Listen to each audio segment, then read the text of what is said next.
Hello. Hello. We're having a Dark Day reunion. Today is November 13th, Yes. 2010, and we haven't seen each other in about 30 years. I'm Robin Crutchfield from Dark Day and DNA, and this is Nina Canal from UT, and she was on the first Dark Day single. Yes. Hello. And so I guess we should talk about our beginnings in New York before Mm. we even got into the Mm. music. So, Mm. how did you come to be in New York to begin with? Well, I studied fine art in London, and I graduated in 1976. And I knew before I finished college that I was going to leave London at least for some time. I didn't know how long, but I either wanted to come to New York or I had thought about going to Germany because I was a big fan of I can't even think of his name now. It'll come to me in a minute. Performance artist who's dead now, but anyway. And I had one of my best friends living here, Robert Appleton, actually. And so in the end, I plumped down on New York, not knowing whether I'd live here or what was going to happen. I just came over in October '76, and basically I got off the plane, I set foot on the tarmac at the airport, and I thought, this is home. I don't know, it just felt like it was meant to be to me. As soon as I touched the ground in New York, I could actually feel it.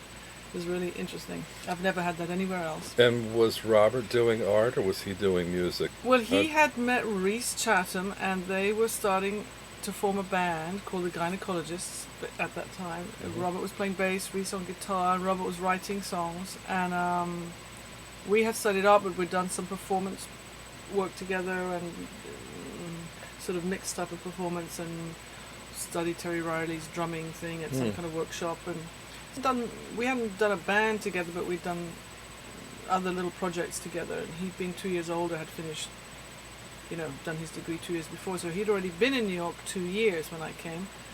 And so he was the only person I knew here. So here I came, and he introduced me to the guy, the Reese and the gynecologist, and they asked me to play music with them.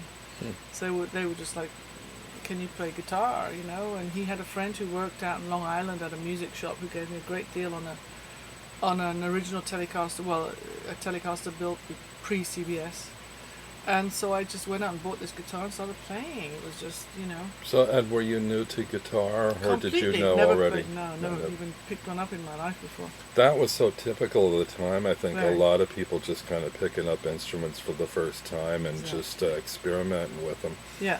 I came to right. New York in the mid 70s to pursue performance art, and my roommate was David Ebony, who's now one of the editors of Art in America magazine. Oh, right. But at the time, he formed a band called the Erasers with Susan Springfield. Yes, You remember? Yes. And at some point, he got tired of his old electric piano and got a better model, and so he sold me his old electric piano, and I Right, took that up Yeah. and Uh-huh. started going seeing him play with them at CBGB's, and then I met Lydia Lunch and James Chance, and they did Teenage Jesus and the Jerks at CBGB's. Right. I went to see them, and I was so inspired. What year was that? Oh, 77 maybe? Yes, I think it was 77. I'm not sure. I think maybe early Mars had already been playing, I think they had. but Teenage Jesus hadn't. Yeah, In that fact, makes sense. I had done a performance piece at Artist Space that had an announcement card picturing a 1950s photograph of a nurse with an enormous syringe. Oh. And I one night on Canal Street. I ran into Lydia and James, and that was the first time I met her, and she admired the announcement card. Yeah. And they told me about this new band they were forming called the Scabs that was going to be at CBG. I had to come see them. They were really excited about it. By the time I went to see them, the name had been changed to Teenage Jesus and the Jerks. And I really was so inspired by what they were doing and the minimal quality of it that I thought, okay, any inability that I have or don't have doesn't really matter anymore. because of what they're doing, that kind of opened the door, and I can do whatever I want now. I can go ahead and try. And it was just great. A lot of people back then just experimenting with different instruments. Well, when you did art, I mean, you just like, it was like musical chairs on all the instruments. We just decided from the get-go that we were never going to be fixed to one instrument, because we were just against also that rigidity. We wanted to be constantly challenged, because we wanted to do challenging music as well. That was the sort of protocol, and it was a democracy from the beginning, and we just thought, well, best thing is to share, so in order not to get too, wasn't a question of getting too good, if you like, but sort of too stuck or in too much of a role, we just decided that it would be more fun and more challenging and more interesting to change instruments. Now, were you playing with a lot of different people back then? Because it seems like everybody was playing in about 5 or 6 different bands, and there was a lot of cross-pollination and collaboration. And I remember at one point, I think you had lost a drum. Reese wasn't in the gynecologist when I met you. Right. It was just you and Robert. He didn't stay for and long. I think you had just lost a drummer, and I tried out, but it didn't really work for me. No, I don't even remember. Yeah. Such a bad memory. It's funny. I remember I was so fond of your guys' sound, but I didn't feel competent on the drums when I did it. I felt like I could do the rhythms, but I couldn't remember the parts well enough to do from rehearsal to rehearsal. Oh, right. So it just kind of didn't gel, and I don't know if there was another version of Gynecologist after that. I'm pretty sure. Well, it depends. By the way, just to backtrack a minute, I just remember, of course, it was Joseph Beuys who was my. Oh yeah. He was wonderful. My idol. I mean, my idol. I don't really. But do you remember? I was just a big fan of his. He had this amazing piece at the Rene Block Gallery in the 70s. I'm sure one? with the wolf or coyote. I don't know which it was. I think. Was it a wolf? And I read about that. It was totally inspiring. You weren't here then, or you missed it? I think it was. Do you remember what? There was a big cage built into the space, so you couldn't actually. There was like a wall between the viewer and him, so you couldn't actually. You were never in any danger with this wolf. Right. But behind there, it was him in a long felt kind of cape and his hat and cane, and this wolf that was in the same space. Same space. Right. They were sharing the same space together, and I think the wolf was mostly sleeping when I was there. Yeah. But there was this really kind of vital, raw, wild, tension about it, and it's a really exciting times. I can't remember whether I actually saw that exhibition. I know it's imprinted in my brain, so I probably did see it. I know I read about it as well, and so I can't quite figure out whether I actually saw it, whether it happened after I came, or whether I just knew about it. But that was one of his pieces that just totally, inspired me actually, and because I was doing performance as well when I was at art school, and that's kind of where I was going. And although there was stuff happening in London, I just felt that London was not, it wasn't kind of open enough, Oh, there was such exciting stuff going on here in the 70s. Exactly. And it's what drew me here. I was in Pennsylvania in school, and I used to come up on trips to go to galleries. And do you remember there was a bookstore down in Soho called Yop Reitman? This really big art store on the second floor of like Spring and West Broadway, and they had all the best art books. Oh my God. And they had this magazine that was really popular at the time called Avalanche magazine. Oh, I definitely remember Avalanche. And I think it was edited by maybe Willoughby Sharp and Liza Bear. I'm not sure. But it covered everything from performance art to earth art to minimalism and just conceptual art. Really, really great stuff, and it really inspired me to want to get myself up here. But this thing with boys that was so intense. I also remember another favorite of mine was Yanis Kounelis. I don't know if you remember him or not. He's a Greek artist. About him, but that's... He did a piece in a gallery on West Broadway where he just sat astride a white horse holding a big Greek fake face mask on a stick in front of his face, just for hours and hours, with straw all on the floor around him, and just such intensity to that. And I just loved those things back then. Yes, boy, that was, interesting, exactly. But so that's what I was saying was I sort of thought, well, either I go to Germany and kind of hang out, and I think he was in Munich, but I didn't speak German. So then I thought, well, it's probably idealistic. I'll go to New York and check that out. What kinds of things were you doing with your art then? Well, when I went to art school, I did a degree course, and I met their friend we worked together for 2 years. Then she decided to take a year off, and so then I was doing more sculptural stuff and things. But together we did. They were kind of conceptual pieces, but we were very inspired by a mixture of kind of Cocteau and who else am I going to say? Can't think of how to put it, but well, we were quite influenced by some of these experimental movies that were done in in the 40s and 50s. This was performance or we did objects or we did 2 or was it 3 little films, and we did some performances. One performance we did in a kind of slightly abandoned farm. I don't remember how we got this place, but it was a kind of farmhouse which had a building with a real tower. It was quite exotic, with a big old sort of yard, courtyard type of yard. This was in England. In England. We made this costume, which I wore, which came off in a spiral, and inside was like the whole of it was like a spiral thing. It was almost like a kundalini thing, but also it had drawings of the skeleton and the organs, very shamanistic kind of imagery. And then we sewed it back up.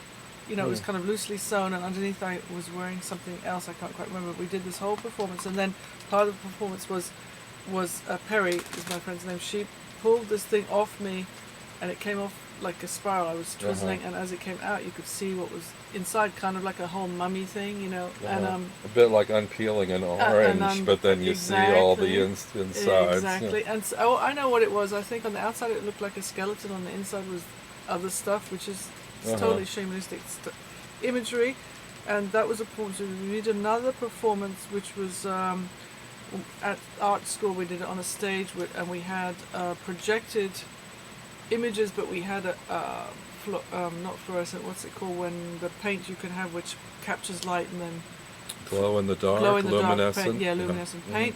We had painted a grid. And then we did this. I did a whole series of movements, a bit like Tai Chi or something, and we had these images projected. We did a bunch of performances that were very kind of shamanistic, as it were, in terms of their concept and content. Difficult to describe all of them, but we did another one where we were moving around in this tube, it's cotton, like stretchy cotton. It was actually a tube, but you could get in it, and just being inside it, you could get all these shapes because it was extremely stretchy, So it just went on and on and on, this tube, So and over that was projected like slides, like these scratch slides that I remember doing, like almost a little bit like the EP, like a bit like, but that's kind of very strict, kind of very nice, neat lines. But I had done these like color slide film scratched and made images, and so you had all these quite abstract images projected onto this moving image. And also we've done a couple of films, It's funny, the stretchy material thing you mentioned, getting inside of, because I did something similar like when I was in school. The second school I went to, in the art department, they had a showcase in the hall that people could use periodically, and usually they just put their ceramics or something in there. At one point I asked one of the teachers if I could take over, commandeer the showcase for a day, and he said yes. And I'd been working with material at the time, canvas, and I hand-stitched these two huge canvas bags, and I got inside one of them, and an assistant got inside the other one, and we just positioned ourselves inside the showcase and just posed there all day. And it was kind of an experiment to see how passersby would react, to these cloth sculptures that apparently were just sculptures. No one knew there were people in them. And we would make a point of shifting our pose when people weren't there. So each time they'd go by, if they looked more than once, something's changed, But we also had the cases open because it was too warm. And I remember the most amazing observation all day was some people were a little on the sadistic side. Somebody discovered there were people in there and wanted to stick us with pins and stuff. They didn't do that, but they talked about it. But I remember this one woman, she was with a friend of hers, and she touched it and jerked her hand away and goes, "Ooh, it's warm." Right, You know, right, like, because something we'd taken for granted is body heat. Yeah, you yeah, know, yeah. but here was something. We were just these objects that some third party experienced through the sense of touch and warmth. You know, That's it's just a great experiment Yeah. all around for us and for other people, and yeah. a lot of fun.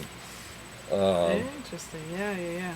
But did you do any performance stuff when you got to New York? I did, and that's reminded me of something I did with Reese, in fact, which is not like quite like that, but we did, and I have the most terrible memory for names and dates and places, but we did actually play guitar a little bit in the window of some gallery, and I can't remember where it is. Reese would probably remember.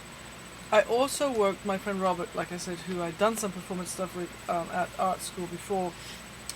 We ended up doing something at the kitchen. There was a short pieces day which Reese booked, actually. Well, there were several. I can't remember all the dates. But on one of these short pieces events, I know I did a performance with Robert Appleton, and he also helped me do a piece of mine, which was... what's it called now? I've got the lyrics for that, or the words for that. I found it recently. His one was a kind of we were a team. We were wearing sunglasses and dressed like guys, and he had written some words, and it was kind of a Cockney rhyming slang, quite a funny piece that we did of his, and mine was a bit more kind of an emotional piece. I just remember that I was playing guitar actually naked, except for under, I think, just knickers or something. I think there he was playing bass as well in the same outfit. So, It's funny, all these cross associations Yeah. that keep cropping up as we talk. Because when you talked about Cockney and in costume and these guys, it reminded me also, do you remember Gilbert and George? When Yes, they absolutely. painted themselves silver and Yeah. stood on this little The table pedestal and thing, did yeah. their thing. They sang that. It's such a that's a very famous. But I love that. I remember when I first got here, I was so serious about art, and everybody around me was, and it's strange in a way because it was all utterly unsellable. You Yeah. know what we were doing; it was all performance or conceptual. It was Yeah. not permanent. No. It wasn't something you could buy and take home and put on the wall. Not And I then. don't know what I expected to gain from it, but it was like really exciting to be in the moment and around all these other people that were so serious about this stuff. And I remember always having a love for music, but also a sort of a distance, almost afraid that, if I dabble in music, they won't take my art seriously, because rock and roll musicians are anything but serious, Yeah, and true. art is very serious, But, and I don't know who made that crossover, because at some Yeah, it point was a tough one. it kind of crossed over, and it was like, it's okay. And some of the music took on an artier quality to Yeah. it. Some of the newer bands were experimenting more in ways with music that was less pop, and Yeah. so I guess maybe that made the transition.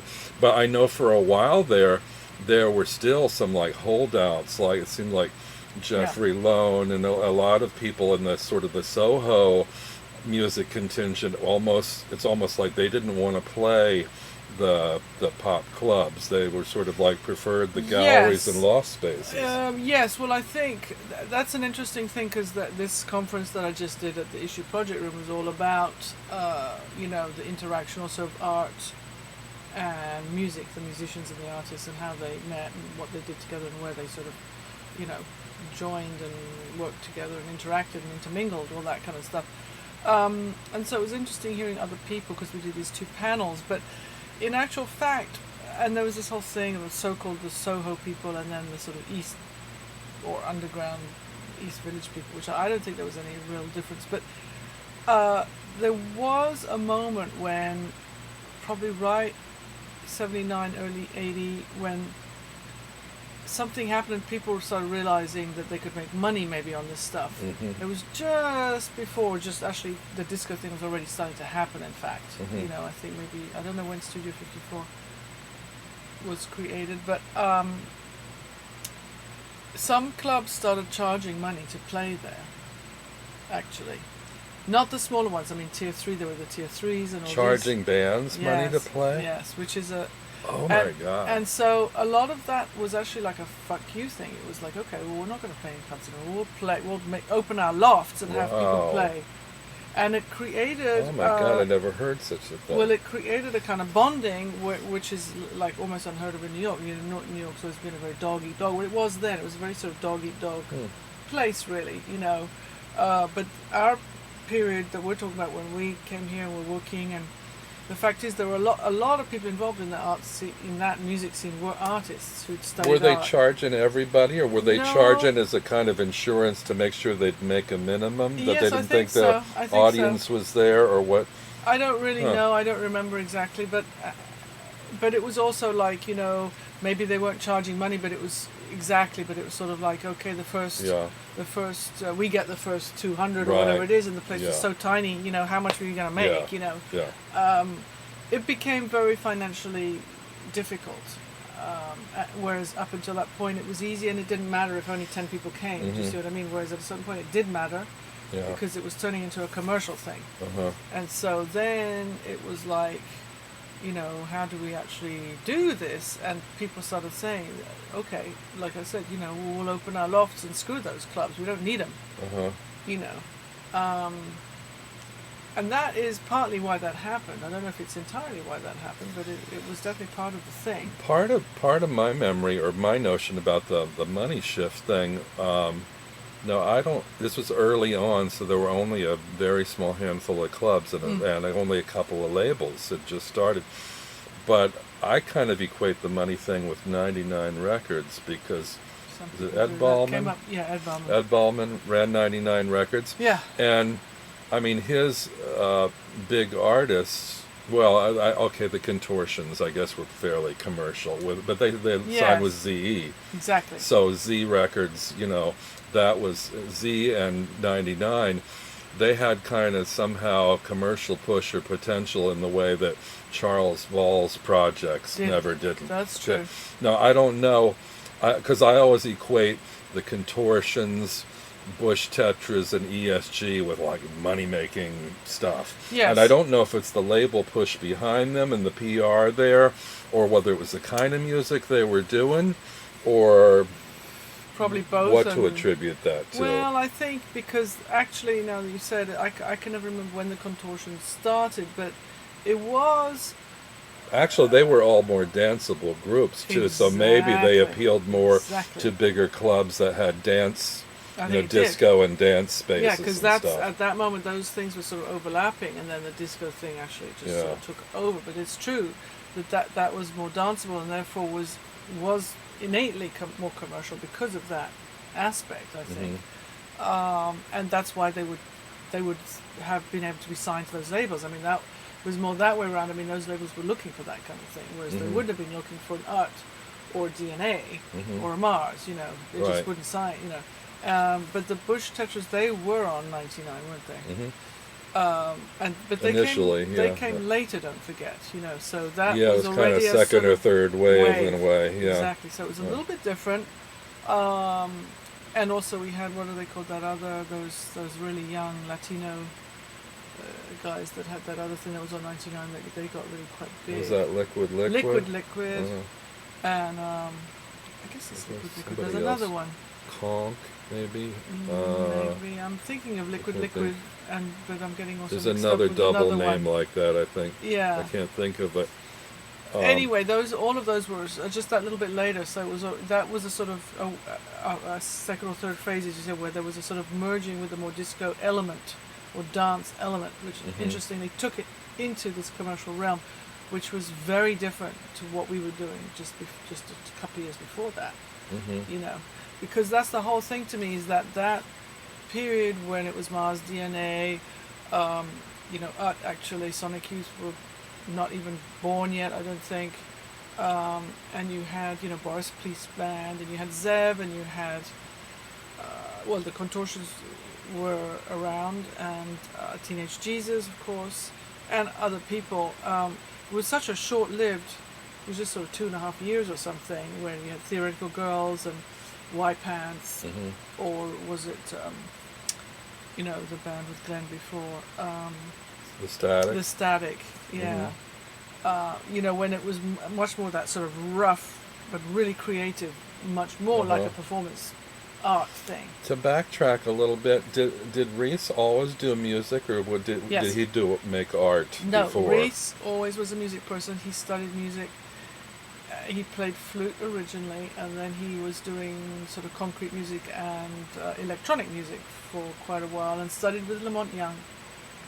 And was invited to run the music program at the Kitchen Center from very young, actually. I think he was only... Was he the first one, or was someone else doing that before him there? No, he was the first one, and then he quit and went back. By the time I came in 77, he was back there for the second time. He'd left for a year or 18 months or something, and was back there doing the music program again. So when they first opened that space, was it music and dance or other stuff? I think it was dance and video. Or I think it was either video or video and dance. I'm not sure exactly if that's true though, but he knew the couple, I can never remember their names, and they invited him, but he was very young. He was only 17 or 18 when he first did that music program, and then when we met, he was more like 25, and he had, like I said, well, there were a lot of probably 18, 19, maybe I'm exaggerating slightly, maybe he was 18 or 19, and then he did it for a year or two and then left for a year, you know. So by that time he was back again as the music director, and then it was only later that the music opened. They didn't... Was that on Broome Street It then? was still on Broome Street, yes. Yes. There were a lot of video artists back then in the 70s too. I that think was pretty popular. I think it was opened by this video. It's a couple who were doing video art. I'm not sure they both were doing video art. But well, you remember William Wegman doing video with his dogs, and true. I remember a lot of that stuff coming out of West Broadway, the Holly Sullivan Gallery, and all the places in that building. Oh yeah, there's a huge amount of stuff. Let's see, where do we go from here? Oh, let's do a couple show and tells. This was from my first performance art piece. Oh, right. And everybody and their grandmother has seen this image. Actually, Susan Springfield photographed it. It was a performance art piece in the storefront, 3 Mercer Street store that Stephen Ines had. I don't know if you remember that or not. Gosh. I don't know Stephen's background, but he came to New York and he lived in the back of the storefront, and he let people use the front part for performances and shows. And I proposed a performance piece to him. I don't remember if I had done the Charlotte Norman Avant-Garde Festival before that or just after that, but I proposed a piece to him, and he let me do it in the storefront. Very small audience, but Susan Springfield did the photo, and Mark Savitt from Soho Weekly News did a review of it, so they hooked up the image to the review. It was in Soho Weekly News, and then File Magazine came to town, and they used it, and Wet Magazine used it, and everybody used this image. So it kind of took off, and I heard read years later that Arta was inspired by that image to want to work with me after seeing that. But to my memory, that never came up in any of our early conversations about working together. So maybe he just told other people. You know, what's really strange now when you talk about that, me talking about these performances I did at college, when I was trying to describe this one where we had this grid painted in the luminescent paint, very similar to that effect in that sense, that there was, you know, I was moving in front of a grid like that, you know, and yours is done on the body. It was like the reverse. Image is actually superimposed on the body. A slightly similar. Very strange. Very interesting. Yeah. Oh, it's funny. Like, we didn't even know. No. We have all these things crisscrossing from our past.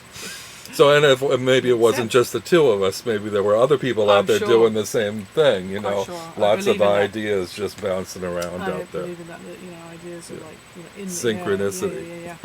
People always think, oh, somebody stole that, but actually, no, that idea was like floating around. It's a question of picking up on it or something. So, at CBGB's, after the Teenage Jesus debut, I went backstage and asked Lydia whether she could use a keyboardist in the band, and she said, oh, no, you know, as it is, I'm trying to get rid of James. I want to pare it down to 3, you know, it's already too much.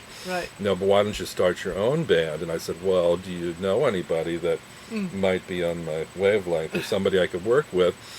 and she had two recommendations. One were the roadies for her band, was Yeah. these two sisters, Liz and Ruth Seidman. I don't know if you remember them. God, They no, were I like don't 14 and 15-year-old roadies, and I was like 23 or something.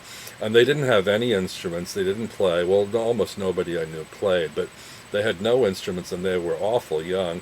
And the other suggestion was Ardo, Right. who I don't know exactly how Lydia knew. I guess she probably knew him through Mars because they were very tight. Yeah. And, 'cause she knew and, Connie, I guess, and I don't know how did she know Connie Ardo, already? probably, and Ardo knew all the did. Mars people from Eckerd College in Florida because they'd all gone to school down there. Oh yeah. Okay. And so anyway, I sat at a table with Ardo, and we just bounced over some ideas like, what do you like, who do you like, Yeah. you know. He loved Vito Aconci, you know. We were talking about all this performance art stuff. And so, like, right away, we started to gel with the ideas. And he did have a guitar, you know, and I did have a keyboard. So we decided we'd work together. And I don't remember exactly how we knew Muriel Cervenka and Gordon Stevenson, but at the time they weren't in a band yet. We were going to make a DNA as this Just the two of you. foursome, Yeah. Oh, I see. and so we started rehearsing together. Yeah. And Ardo, I guess, knew Terry Ork from Ork Records, and he'd been booking audition nights in September at Max's Kansas City. Yeah. And said, "Oh, I hear you got a new band. Would you like to play?" And yeah, okay. So Ardo talked to him, and he gave us a gig 28 days off. So we went back and talked to Muriel and Gordon, and they just like flipped out. It's like we didn't know what we were doing. We weren't that far along with rehearsals, and we didn't even really have a name yet for the band. So then when they heard 28 days, they just freaked out. Just like, no way, we can't do it. And they backed out. So that left Ardo and me, and it's like, what are we going to do now? And the only other person in the studio space that we were sharing that wasn't in a band was Ikawe. And I was kind of against working with her at the time, but not for the reasons that a lot of people think. We had this gig coming. We didn't know what we were doing. She didn't have any instruments. She didn't know how to play anything. She could barely speak any English. On top of all this, her visa was expiring, and she was going to leave the country 8 days after the first gig. I thought, we're going to try and figure out how to play our own instruments and compose these songs and communicate with her and somehow find equipment and teach her to do this too, all to get a gig together, and then 8 days later she's leaving and we got to start all over again, you know. So I wasn't too keen on the idea, but nobody else was coming forward, and the day was getting closer and closer, so okay, fine. And she was up for it, so, and it turned out great. I don't know how she avoided the visa thing. She didn't go home for years after that. Exactly, that's what So, she realized if she didn't leave, she was okay. So she just stayed, couldn't and it really worked out well, and it was a great combination, the Yeah. three of us. Yeah, exactly. But initially, I had my doubts, like all of the obstacles were Yeah. just piling up Piling ahead of high. us. Yeah. Yeah. And that's fun. how did now you said Robert kind of pulled you into the gynecologist, but then you were working with other bands, or how? No, that was when the and where first- did UT come along? Because Okay, well, that was probably after I later. worked with you with Yeah. Dark Day, right? Or well, around the right same around time? the same time, in fact. What date was it that we did Dark Day exactly? I think I had been with DNA for about a year, not quite, and then I got sort of disillusioned and wanted to do something a little bit more structured. Yeah. And so Charles said, well, yeah, I'll work with you, let's, do a single. Yeah. And I didn't have material yet. I had a couple of ideas for 2 songs. I didn't know who I was going to work with. Yeah. And I don't remember how I met you. How we met. Because I didn't know you when your band played at the Artist Space Week of Bands. Oh, It right, must have come later than that. Well, Arto could have had something to do with us being introduced. I'm not really sure. But, well, okay. What happened was we did, the gynecologist started. Reese and Robert both kind of pulled me in there. And then we started playing. We had Dale Kaplan playing in the gynecologist. And then Reese basically quit because he had never done rock and roll before. And But he didn't consider gynecologist Oh, he rock did, and roll? but he or- didn't know how that worked, and then he realized that we were going to have to rehearse quite a lot, and he wasn't Oh. up for that. He was too, he'd already been doing music for years, and So did the tone deaf thing come later? or? yeah. So he Oh. went off and left us, and we continued, and we had Dale, and then she quit, and then we were looking for a drummer, which is probably when this came, or even later, because we had Jim Sclavunos drumming a Oh. little bit with us, and we had a couple of other people. I can't even remember who now, but Jim played with us on and off for a while. Uh-huh. And then it was just sort of me and Robert and and a drummer, and then that never.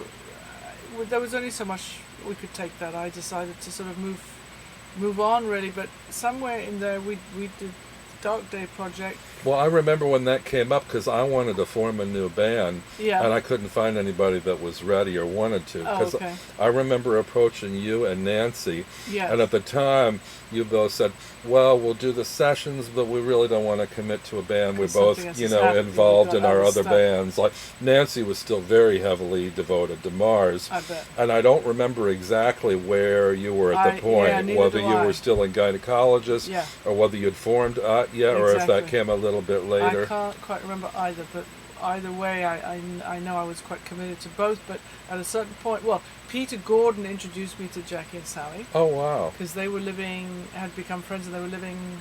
I think they were neighbors in the same building or something. Oh, they were wow. hanging out together a little bit. And so he, got to know them a little bit, and he was like, I bet you guys would really get along, because we knew each other, because Peter and Reese were very good friends from way back. I don't think they went to college or anything like that together, but they knew each other already for some years. Mm. Peter Gordon and Reese Chatham, and so I'd met Peter through Reese, and then I think it was just coincidental that they were in the same building and got to know each other, and he just suddenly twigged, like I said, and he introduced us, and we instantly liked each other, and I was just ready to do something else. So I think I quit the gynecologist because I know I was just ready to move to something a bit different at that point for one reason or another, and The sounds are so very different. very Did you? very different.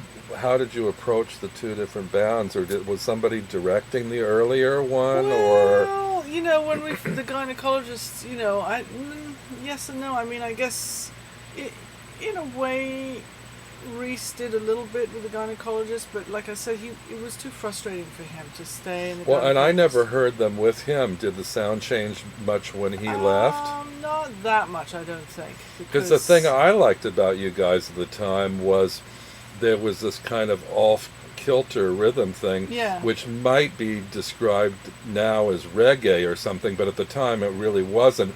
And the Yes. only other band I could think of that was doing music that had rhythms unusual like that was Young Marble Giants. Right. And I just loved them, and I loved the way that your stuff was just kind of like off the beat or something. It was kind of Yeah, that's true. tugging on the notes on the in a way, notes. rather than On 4/4 the- on the beat. on the Yeah. one kind of thing. Yeah.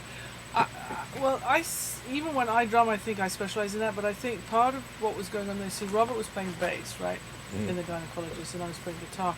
So I mean, that was just a mixture of our personalities or something, But when it came to Ut, it was really like starting over. I didn't have any fixed, point.